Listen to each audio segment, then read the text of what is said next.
नमस्कार, मैं सुकन्या सिंह आप सभी दर्शकों का अन्नदाता कार्यक्रम में स्वागत करती हूं। किसान बहुत परिश्रमी होते हैं। वे खेतों में जी तोड़ मेहनत करते हैं और अनाज, फल और सब्जियां उगाते हैं। हमारे देश की अर्थव्यवस्था का लगभग समूचा भार उन्हीं के कंधों पर है। ऐसे ही भारतीय किसानों को खेतीबाड़ी से जुड़ी हुई बहुत सी नई, रोचक और लाभकारी जानकारियां देने के लिए हर रोज सुबह हम आपके साथ आते हैं। प्रदेश में चने की फसल बढ़वार की अवस्था में है, इसलिए फसल में खरपतवार नियंत्रण और सिंचाई करते हुए कीट और रोग नियंत्रण पर भी ध्यान देना जरूरी है, क्योंकि इन कार्यों को समय पर नहीं करने से फसल के उत्पादन में एक भारी कमी आ जाती है। तो आप इन सभी कार्यों को कैसे करें, इसकी जानकारी दे रहे हैं जिला भोपाल की विषय विशेषज्ञ सोनाली तंवर। किसान भाइयों, हम बात करेंगे चने में समसामयिक कार्यों पर। सबसे पहले चने के बारे में अगर हम जान ले तो चना एक दलहनी फसल है। दलहन मतलब दाल वाली फसल। किसान भाइयों, आप जानते हैं कि भारत में दाल वाली फसलों को बहुत अत्यधिक इम्पॉर्टेंस दी जाती है। जिन किसान भाइयों ने जल्दी बुआई कर ली होगी उनकी फसल अभी 40 से 50 दिन की हो गई होगी, और जिन किसान भाइयों ने देरी से बुआई की है उनकी फसल अभी 15 से 20 दिन की है। आप अच्छे से जानते हैं कि चने की फसल में सिंचाई प्रबंधन की ज़्यादा आवश्यकता नहीं होती। सिंचाई की ज़्यादा आवश्यकता इसीलिए नहीं होती क्योंकि खेत में नमी उपलब्ध होती है। लेकिन यदि फिर भी आपके पास पानी की उपलब्धता है तो चने में आप 2 सिंचाई कर सकते हैं। 2 सिंचाई किस तरह से करना है आपको? एक तो आप उस समय कर सकते हैं जब 30 से 40 दिन की आपकी क्रॉप हो गई हो, और दूसरी सिंचाई आप तब कर सकते हैं जब आपके फूल और फली बनने की अवस्था हो।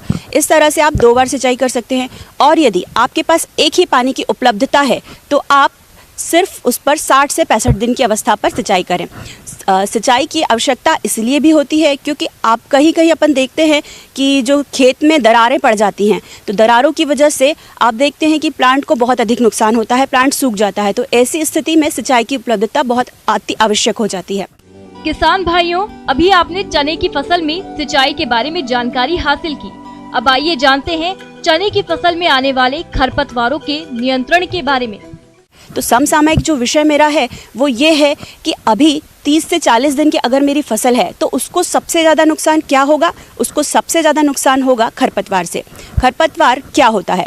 अनवांटेड प्लांट, मतलब ऐसे अवांछित पौधे जो हम उगाते नहीं हैं लेकिन उग जाते हैं और हमारी मेन क्रॉप के साथ वो प्रतिस्पर्धा करते हैं। प्रतिस्पर्धा मतलब जैसे कि आप जानते हैं कि प्रतिस्पर्धा वो आपकी मेन फसल का जो भी पोषक तत्व हम उसको दे रहे हैं, जो भी पानी हम उसको दे रहे हैं, वो उससे अपना न्यूट्रिएंट उसको न देते हुए वो खुद ले लेता है।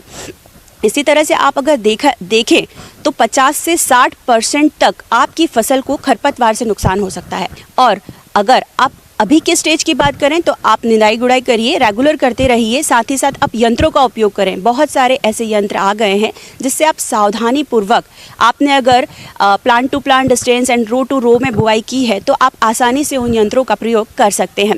और निदाई के छोटे छोटे यंत्र तो आपको पता ही हैं, खुरपी हुआ और हसिया हुआ, इन सारी चीज़ों से आप अपने आराम से अपने यांत्रिकरण, मैकेनिकल काम, जितने भी फिजिकल काम है वो आप निपटा सकते हैं।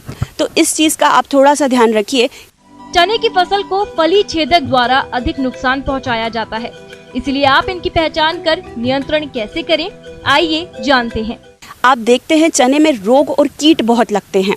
तो कीट की अगर हम बात करें किसान भाइयों, मैं आपको बताना चाहती हूँ कि फली छेदक कीट क्या होता है। आप लोगों ने देखा ही होगा कि जब कोई छोटी सी इल्ली धीरे धीरे आपकी पत्तियों को, तने को खुरच के खाने लगे, काटने लगे, तो आप उस समय उसको ऑब्जर्व करें, उसको देखें कि ये क्या है। धीरे धीरे वो आपकी इल्ली जो प्राथमिक अवस्था में है, इनिशियल स्टेज में है, जब आपकी फली अवस्था आएगी उस समय वो विकराल रूप ले लेगी। उस समय वो आपके पॉड में पहुंचकर आपके दाने को पूरी तरह से ख़त्म कर देगी। तो ये स्टेज ना आ पाए, इसको रोकने के लिए हम या तो एकीकृत कीट प्रबंधन कर सकते हैं। एकीकृत कीट प्रबंधन क्या होता है? जैसे कि आप देखते हैं कि हम 1 हेक्टेयर में 15 से 20 जगह टी आकार की खूंटी लगा देते हैं। उस टी आकार की खूंटी का मतलब ये होता है कि उसमें पक्षी आकर बैठे और वो इस इल्ली को खा सकता है। इसमें आप फेरोमोन ट्रैप का भी यूज़ कर सकते हैं। उसी से आप ये भी एक अंदाज़ा लगा सकते हैं कि आपके खेत में कितनी इल्लियों का प्रकोप हो रहा है। रात्रि में लाइट ट्रैप का भी यूज़ कर सकते हैं। कुछ हद तक अगर आप कंट्रोल करना चाहें तो इस चीज़ से भी आप कंट्रोल कर सकते हैं। और अगर केमिकल नियंत्रण की बात अगर हम करें तो हम 35 EC मोनोक्रोटोफॉस की और क्यूनोल-फॉस की 25 EC दवा को 1.25 लीटर मात्रा को 500 लीटर पानी में मिलाकर छिड़काव कर सकते हैं। तो इस तरह से आप फली छेदक कीट की रोकथाम कर सकते हैं। इसके अलावा चने की फसल में उकटा रोग का भी प्रकोप होता है, तो आप इस रोग के नियंत्रण के लिए क्या करें, इसकी जानकारी कुछ इस प्रकार है। इम्पॉर्टेंट चीज़ अपनी बचती है सामयिक में 30 से 40 दिन की फसल पर या 15 से 20 दिन की फसल पर रोग भी दिखने लगे होंगे। सबसे पहले तो आपने देखा होगा उकटा रोग, आप देखते हैं मध्य प्रदेश में बहुत भयानक स्थिति में एक समय पे था। एक समय पे लोगों ने यहाँ चना लगाना छोड़ दिया था क्योंकि उकटा हर जगह आपको नज़र आता था। आज भी अगर आप कहीं कहीं देखेंगे तो आपको पीली फसल दिखाई देगी, मतलब पौधा जब नीचे से ऊपर की ओर सूख जाए, पीला पड़ जाए, तो आप समझ लीजिए कि उसको विल्ट का प्रकोप है और उसके द्वारा जो दूसरे आपके प्लांट हैं वो भी इन्फेक्टेड हो जाएंगे। किसान भाइयों, उकटा के रासायनिक नियंत्रण के लिए वैसे तो कोई उपचार नहीं है, क्योंकि ये आप रोग रोधी वैरायटी को अगर लगाएंगे तो ही इसको कंट्रोल कर सकते हैं। लेकिन आपको अगर कहीं लक्षण दिखाई देते हैं, इनिशियल स्टेज पर आपको 15 से 20 दिन में अगर कहीं लक्षण दिखाई देते हैं तो पौधे को उखाड़ कर तुरंत फेंक दीजिए और उसको दूर ले जाकर जला देना है। उससे आप कुछ हद तक निजात पा सकते हैं। इसीलिए आपको यही सलाह दी जाती है कि रासायनिक उपचार के चक्कर में ना पड़ते हुए आप यही सारी यांत्रिक क्रियाएँ कर सकते हैं। प्रदेश के जो किसान भाई धान की फसल लेने के बाद रबी में गेहूं की खेती करते हैं, वे गेहूं की बुआई समय से नहीं कर पाते। साथ ही इसके लिए खेत की तैयारी आदि पर खर्च भी अधिक होता है। ऐसी परिस्थितियों में किसान शून्य जुताई यंत्र से बिना खेत तैयार किए सीधे ही गेहूं की बुआई कर सकते हैं। इस बारे में जानकारी दे रहे हैं केंद्रीय कृषि अभियांत्रिकी संस्थान भोपाल के डॉक्टर DK द्विवेदी। किसान भाइयों, आज हम जो चर्चा कर रहे हैं जीरो टिल एक बहुउपयोगी कृषि यंत्र है। यह धान की बाद जो है सीधे गेहूं बुवाई के लिए वो अति उपयोगी यंत्र है। इसमें 7 रो, 9 रो और 11 रो 3 तरह की मशीनें निर्माता द्वारा बनाई जाती हैं। किसान भाइयों, ज़्यादातर किसान क्या कर रहे हैं कि ये फसल को सीधी आग लगा देते हैं। आग लगाने के कारण हमारा पर्यावरण को भारी नुकसान हो रहा है। किसान भाइयों, जीरो टिलेज मशीन क्या है तथा इससे गेहूं की बुवाई करने पर किसानों को कौन कौन से लाभ होते हैं और यह मशीन किस तरह की कार्य करती है, इसकी जानकारी कुछ इस प्रकार से है। कृषि यंत्रीकरण के क्षेत्र में जीरो टिल के द्वारा खेत को बिना तैयारी के सीधी बुवाई हेतु किस तरह से हम ये कर सकते हैं, इस पर चर्चा करेंगे। इस तकनीक के उपयोग का मुख्य कारण जो है धान की फसलों में जब हम धान को काटते समय काफ़ी देर हो जाती है। इसकी वजह से हमें खेत को तैयार करने में ये खेत हार्ड हो जाता है, फिर हमें पलेवा करना पड़ता है। पलेवा के बाद जो है दोबारा हम जुताई करते हैं। चूँकि धान के बड़े बड़े डंठल होते हैं, इसलिए एक बार में खेत तैयार नहीं होता है। इसमें हमारा 15 से 20 दिन का समय खर्च हो जाता है। साथ में एक बार ईंधन की लागत और दूसरा जो है वो हमारा एक पलेवा, 2 चीज़ें एक साथ खर्च होती हैं। ये हमारी साधारण सीड ड्रिल की तरह है, लेकिन इसकी जो चांस होती है, जिसको हम लोग बर्नी मशीन का जो पंजी बोलते हैं, वो ऐसी इतनी पतली खुलती है कि आधा इंची खुलती है और उसी के अंदर बीज गिर जाता है। इसीलिए इसे जीरो सीड ड्रिल बोला गया है, क्योंकि ये बिना जुताई के बुवाई कर सकता है सीधी। इसको बोने के पहले किसान भाइयों, सीड को कैलिब्रेट करना बहुत आवश्यक है कि हमें कितना खाद कितना बीज डालना है। लगभग जो सरकार द्वारा रिकमेंडेड है कृषि वैज्ञानिकों द्वारा, हमें 35 से 40 kg प्रति एकड़ के हिसाब से डालना चाहिए। इससे हमें बहुत बड़ा लाभ होता है। सबसे बड़ा लाभ क्या है कि जो खेत की पराली है वो पर्यावरण को नुकसान नहीं पहुंचाती। दूसरी जो खेत की हरियाली है, जो उसके अवशेष हैं, वो ज़मीन में मिलकर उर्वरक तत्व का रूप में बदल जाते हैं, जिससे कि खेत की अच्छी उर्वरक क्षमता बढ़ती है। चूँकि हमने 1 घंटे 2 घंटे जो स्प्रिंकलर से नमी किया, नीचे से नमी की सरफेस होती है, मौसम में ठंडक हो जाती है, तो इतनी ही नमी के अंदर हमारी जो है गेहूं की फसल जम जाती है। शुरू में ज़रूर हमें लगता है कि खेत के अंदर ये डंठल जो दिखते हैं उससे हमें ऐसा लगता है कि हमारी फसल बहुत कमज़ोर है, लेकिन जैसे ही हम पहला पलेवा करते हैं, जैसे ही हम खाद को उसके अंदर डालते हैं तो यूरिया से ये डंठल गलना चालू हो जाते हैं और 1.5 से 2 महीने के अंदर ये जो है ना कृषि अवशेष पूरे जो है सड़ जाते हैं। इसका मुख्य जो है हमारा उद्देश्य कि हम समय की बचत करना चाहते हैं।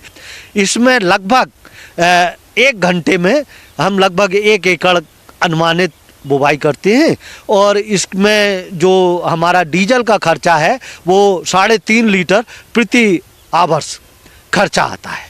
किसान भाइयों, जीरो टिलेज मशीन की देखरेख कैसे करनी है और इसकी खरीदी पर सरकार द्वारा कितना अनुदान दे है तथा इसे कहां से प्राप्त किया जा सकता है, आइए जानते हैं। रख रखाव हेतु सिर्फ हमें ये विशेष ध्यान देना है कि बुवाई के तुरंत बाद इसकी जो पेटी में फ्लूटर रोलर लगे रहते हैं उनको साफ करके रखना है।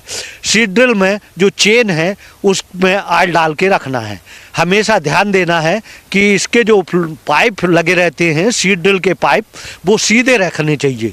ये अगर बेंड हो जाते हैं तो हमारा ऑपरेटर पीछे नहीं देख पाता है और सीड चोक हो जाता है जिसे हम देख नहीं पाते हैं। इसकी लगभग कीमत 40 से 45 हज़ार रुपये है, जिस पर 15 हज़ार रुपये कृषि विभाग द्वारा सब्सिडी दी जाती है। केंद्रीय कृषि अभियांत्रिकी संस्थान इस मशीन को 450 रुपये प्रतिदिन के हिसाब से किराए पर देता है, जिससे कि किसान अपना ट्रैक्टर ले जाकर इस मशीन का उपयोग कर सकते हैं। प्रदेश के किसान अक्सर देसी पशुओं को ही पालते हैं, जिनकी दूध उत्पादन क्षमता काफी कम होती है।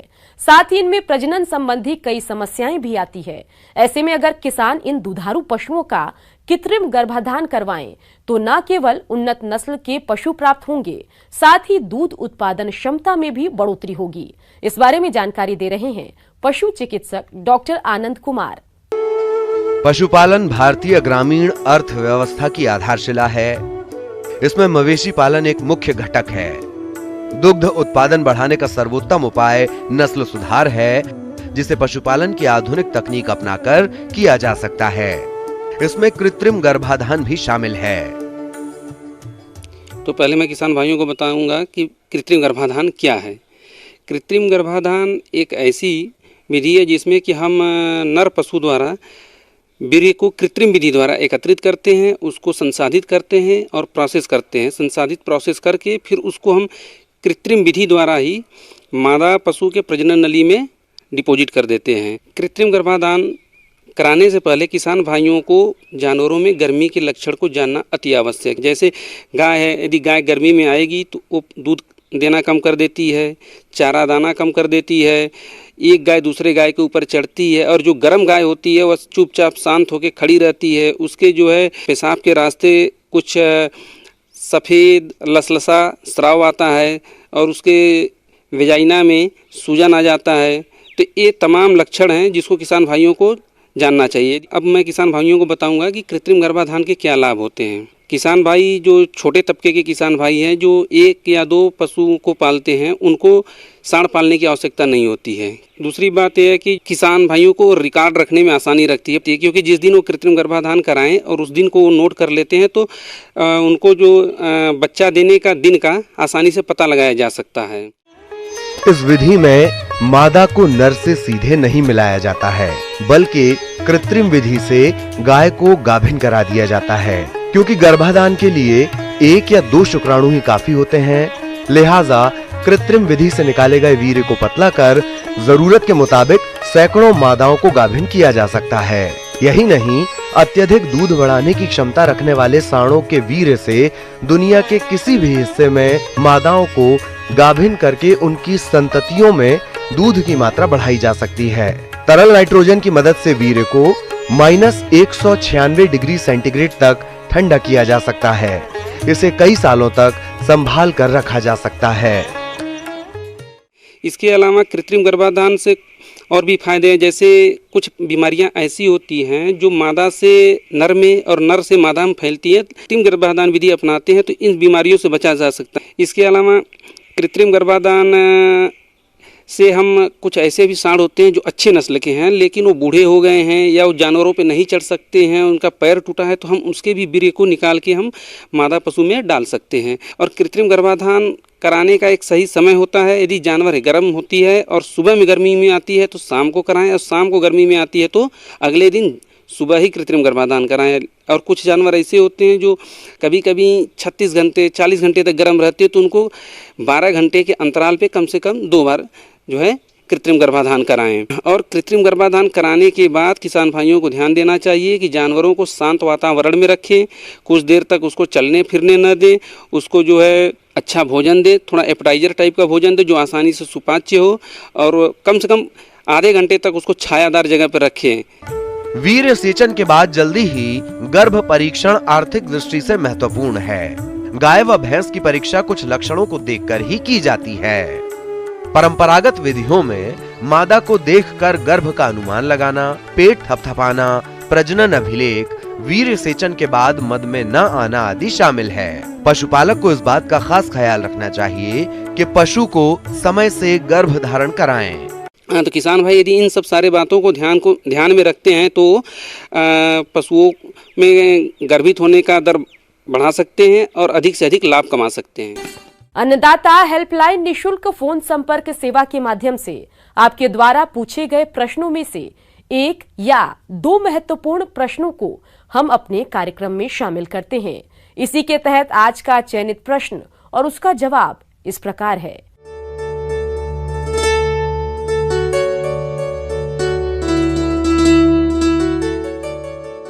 अन्नदाता निशुल्क फोन संपर्क सेवा के माध्यम से पूछे गए प्रश्नों में से आज हमने जिस प्रश्न को कार्यक्रम में शामिल किया है उससे पूछा है ग्राम बांसिया, जिला सीहोर के कृषक रामदयाल गौर ने। यह पालक की बुआई तकनीक के बारे में जानकारी चाहते हैं। तो रामदयाल गौर जी, आपकी जानकारी के लिए प्रस्तुत है कार्यक्रम का यह अंश। आज मैं आपको पालक के खेती के बारे में बताऊंगी। और सबसे पहले मैं तो आपको ये बताना चाहूँगी कि यह एक बहुत ही महत्वपूर्ण हरी पत्तेदार सब्जी है।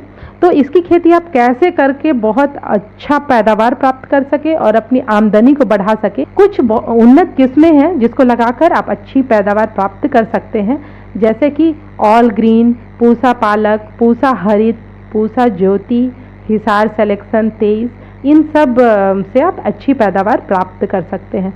खेत की तैयारी के बारे में बात करें तो 2 से 3 जुताई इसके लिए ठीक रहता है। उसके बाद पाटा लगा दे ताकि मिट्टी समतल हो जाए। और एक बहुत महत्वपूर्ण बात है कि ये जल जमाव के प्रति असक्षम होता है, इसलिए जल निकासी की संपूर्ण व्यवस्था का ध्यान रखें। खाद और उर्वरक के बारे में बात करें तो गोबर की अच्छी सड़ी हुई खाद 20 टन पर हेक्टेयर की दर से जब आप जुताई करते हैं उसके बाद अंतिम जुताई के समय अच्छे से मिलाकर और उसके बाद पलेवा कर दें। नत्रजन, स्फुर और पोटास की बात करें तो 60 किलो नत्रजन, पोटास और 40 किलो और फास्फोरस भी 50 किलो लगाएंगे तो ये अच्छा होगा। यूरिया की आधी मात्रा फास्फोरस और पोटाश की पूरी मात्रा अंतिम जुताई के समय खेत में दें और यूरिया की शेष मात्रा को 3 भागों में बांटकर प्रत्येक कटाई के बाद फसल में बुरकाव करें। इससे पत्तियों की बढ़वार अच्छी होती है। बीज की मात्रा की बात करें तो इसको हम कतारों में भी लगा सकते हैं और छिड़काव भी कर सकते हैं। अगर आप छिड़काव करते हैं तो उसके लिए 40 से 45 किलोग्राम सीड प्रति हेक्टेयर की ज़रूरत होती है, लेकिन अगर आप कतारों में लगाते हैं तो 30 किलोग्राम पर हेक्टेयर जो बीज होता है वो अच्छा होता है, ज़्यादा लगाने की ज़रूरत नहीं है आपको। 2 ग्राम बैविस्टीन पर किलोग्राम सीड के हिसाब से अगर आप उपचारित करके थोड़ी देर इसको छाया में सुखा लेते हैं और उसके बाद लगाते हैं तो बहुत सारे रोगों से इस पालक को बचाया जा सकता है। अगर आप कतारों में लगाते हैं तो पौधों से पौधों की दूरी 7 से 10 सेंटीमीटर रखें और कतारों से कतारों के बीच की दूरी 25 से 30 सेंटीमीटर तक रखना फ़ायदेमंद होता है। सिंचाई प्रबंधन की बात करें तो अच्छी नमी, बहुत अच्छी नमी इसके लिए आवश्यक होती है। ठंड में लगाते हैं तो 10 से 12 दिन के बाद भी आप अगर सिंचाई की व्यवस्था करते हैं और सिंचाई इनको देते हैं पालक को तो ये आपके लिए नुकसानदायक नहीं होगा, अच्छा ही होगा। इन सबको आप लगाते हैं कि तो 10 से 12 टन पर हेक्टेयर के रेट से उत्पादन प्राप्त कर सकते हैं। अब आइए देखते हैं कल दिखाए जाने वाले कार्यक्रम की मुख्य। किसान भाइयों, अन्नदाता आपकी सेवा के लिए संकल्परत है। कृषि संबंधित समस्या और सुझावों के लिए आप हमें इस पते पर संपर्क कर सकते हैं। प्रोड्यूसर अन्नदाता, news 18 Madhya Pradesh, Chhattisgarh, Ramoji film city, Hyderabad 501512। साथ ही आप हमें ईमेल भी कर सकते हैं। हमारा ईमेल है p18annadatamp@nw18.com। इसके अतिरिक्त आप हमें निशुल्क हेल्पलाइन नंबर 180041921555 पर सोमवार से शनिवार सुबह 10 से शाम 4 बजे के बीच संपर्क कर सकते हैं। किसान भाइयों, अब समय हो रहा है आपसे विदा लेने का, तो हमारी अन्नदाता टीम को दीजिए इजाजत। कल फिर आपसे मुलाकात होगी कृषि संबंधित कुछ और महत्वपूर्ण जानकारियों के साथ। नमस्कार।